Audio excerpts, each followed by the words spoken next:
অঞ্চলের সার্বিক পরিস্থিতি আলহামদুলিল্লাহ ভালো এবং এক্ষেত্রে আমি বলব যে সাধারণ জনগণ যারা আছে তারা স্বতঃস্ফূর্তভাবে এই আইন শৃঙ্খলা পরিস্থিতি অথবা দেশের সার্বিক পরিস্থিতি যেন ভালো থাকে সেই লক্ষ্যে তারা কাজ করছে বা সহযোগিতা করে যাচ্ছে আমাদের সাথে।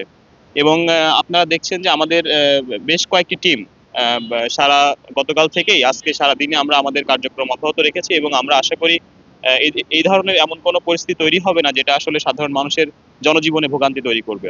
বিভিন্ন রাজনৈতিক দল বলবো না, আসলে একটি নির্দিষ্ট রাজনৈতিক দলই তারা একটি লকডাউনের কার্যক্রমের ঘোষণা আমরা অনলাইনে বিভিন্ন মাধ্যমে আমরা দেখেছি এবং আসলে র্যাব বা বর্তমানে আইন শৃঙ্খলা বাহিনীর সদস্যরা আসলে এটা একটা স্বাভাবিক প্রক্রিয়া বা স্বাভাবিক চলমান প্রক্রিয়া যে আমাদের আইন শৃঙ্খলা পরিস্থিতি পর্যবেক্ষণ করা এবং এটা নিয়ন্ত্রণের জন্য কাজ করা। তো সেই রুটিন অনুযায়ী কাজ করার জন্যই আসলে আমরা মাঠে আছি বলতে পারেন, বা হচ্ছে আমরা আমাদের আইন শৃঙ্খলা পরিস্থিতি নিয়ন্ত্রণের জন্যই আমরা সার্বক্ষণিক কাজ করে যাচ্ছি। এখন লকডাউন আলাদাভাবে মোকাবেলা করার জন্য আমাদের তো এমনি পেট্রোল টিম আছে, গোয়েন্দা টিম আছে যারা এটা নিয়ে প্রতিনিয়ত কাজ করে যাচ্ছে।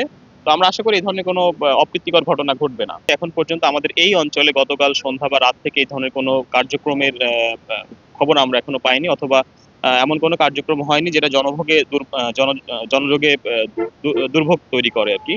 তো আমরা আমাদের কার্যক্রম অব্যাহত রেখেছি। আপনারাও আপনাদের এখানে যেহেতু আপনারা মাঠে আছেন, আপনারা অন স্পট দেখতে পাচ্ছেন আসলে সার্বিক পরিস্থিতি কি, এবং আমরা যেটা দেখতে পাচ্ছি সকাল থেকেই জনসাধারণ যারা যাদের বিভিন্ন স্বাভাবিক কার্যক্রমের জন্য বিভিন্ন গন্তব্যে যাচ্ছে এবং যাতায়াত করছে।